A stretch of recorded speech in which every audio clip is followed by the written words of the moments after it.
Baik, bismillahirrahmanirrahim. Assalamualaikum warahmatullahi wabarakatuh. Selaku hamba yang beriman, marilah kita panjatkan puji syukur atas kehadirat Allah Subhanahu wa Ta'ala yang telah memberikan kita inayah, rahmat, serta taufik dan kesempatan sehingga saya dapat memaparkan tugas mata kuliah berbicara pada kesempatan kali ini. Tak lupa juga salawat semoga selalu tercurah kepada sang guru kita, baginda Nabi Muhammad SAW beserta keluarga dan para sahabat yang memperjuangkan dinul Islam dari zaman kegelapan hingga zaman yang terbenderang ini. Pada kesempatan kali ini, saya akan menerangkan pokok pembahasan kaitan dengan faktor-faktor kesuksesan dalam berbicara di depan umum. Yang dibahas pada kali ini adalah faktor kebahasaan dan faktor non-kebahasaan. Ketika seseorang pembicara, yang harus diperhatikan dalam berbicara adalah faktor bahasa itu sendiri. Nah, faktor kebahasaan yang dimaksud adalah faktor yang menyangkut dengan masalah bahasa yang kemudian itu seharusnya dipenuhi pada waktu seseorang berbicara di depan umum. Nah, faktor-faktor itu adalah yang pertama, faktor ketepatan ucapan dan lafal bunyi. Seorang pembicara itu harus mampu untuk membiasakan diri agar berbahasa Indonesia, berbahasa yang baik. Dalam artian baik, mudah dipahami dan tepat sasaran. Yang kedua adalah penempatan tekanan, nada, jeda, intonasi serta ritme. Seorang pembicara harus mampu menempatkan posisi, tekanan suara, nada suara, jeda, dan intonasi-intonasi bahasa, dan ritme. Nah, ini yang kemudian menjadi menarik dalam menyampaikan tema pembicaraan.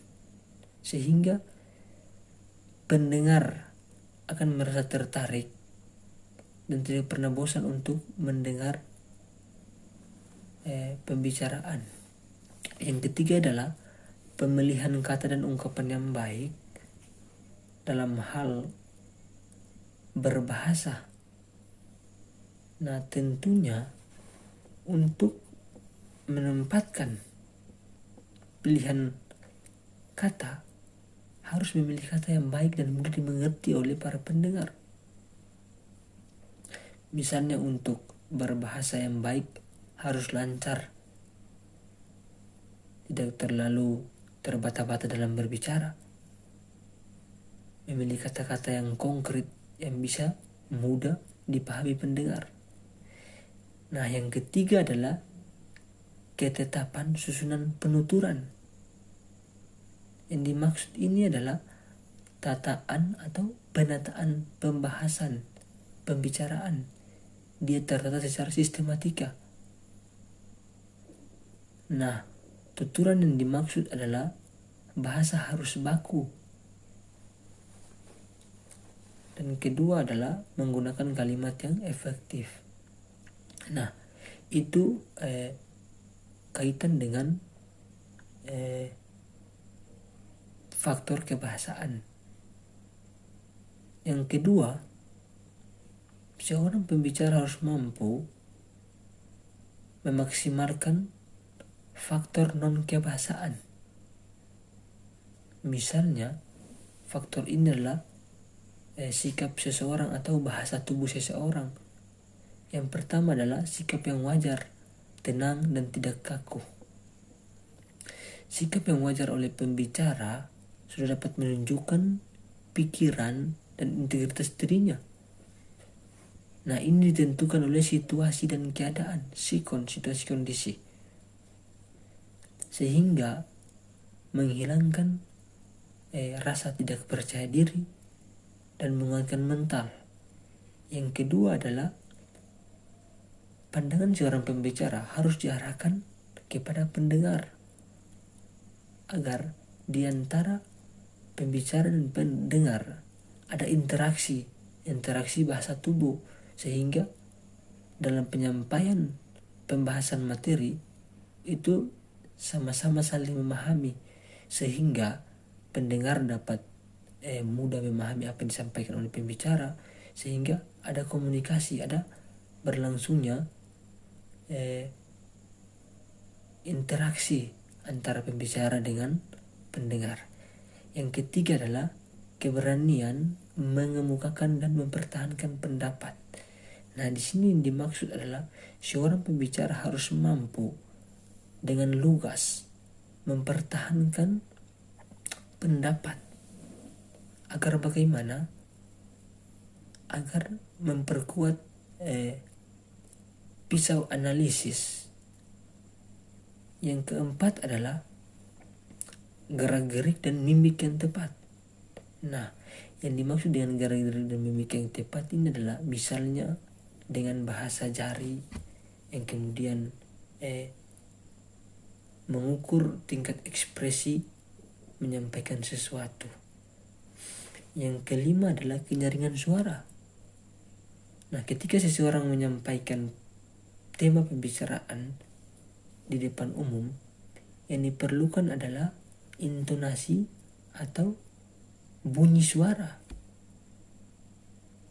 Nah, misalnya dalam diskusi atau di ruang kelas, seorang guru itu harus mampu memilih atau memaksimalkan situasi kondisi. Nah, yang ketujuh adalah kelancaran. Seorang pembicara harus mampu menyampaikan pokok pembahasan itu tidak boleh terbata-bata. Nah, di sini supaya lebih gampang pendengar memahami.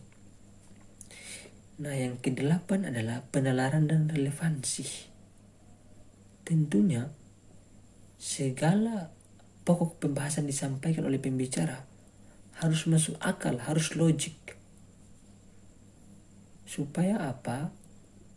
Tidak ada kontra, tidak ada permasalahan dalam penyampaian, sehingga ini mampu untuk menjadikan seorang pembicara itu menjadi seorang pembicara yang baik, yang mampu memahami situasi pendengar atau audiens. Nah, yang terakhir adalah penguasaan topik. Jika seseorang menyampaikan pokok pembahasan dan dia tidak mengetahui apa yang disampaikan atau tidak menguasai, maka hal pertama yang dia lakukan adalah tidak percaya diri, karena tidak mengetahui apa-apa atau tidak menguasai topik pembicaraan. Nah, akan tetapi jika seorang pembicara itu mampu untuk menguasai penguasaan topik atau topik pembicaraan yang dapat dikuasai, maka ia mampu untuk mengolah keadaan menjadi keadaan yang baik, agar tujuan yang berbicara di depan umum itu tersampaikan di pendengar. Nah, itulah mungkin pembahasan singkat saya mengenai faktor-faktor kesuksesan dalam berbicara di depan umum. Saya menyimpulkan bahwa di dalam faktor-faktor berbicara di depan umum ada 2 item yang diperlukan. Yang pertama adalah pokok kebahasaan, dan kedua non kebahasaan. Kita harus mampu menguasai kedua hal ini, sehingga keoptimalan kesuksesan kita dalam berbicara di depan umum itu ditentukan oleh kedua hal ini. Ya, mungkin itu saja yang dapat saya sampaikan. Lebih dan kurangnya saya mohon maaf. Kesalahan itu semua berasal dari saya dan kebenaran hanyalah dari Allah Subhanahu wa taala. Wabillahi taufiq wal hidayah. Wassalamualaikum warahmatullahi wabarakatuh.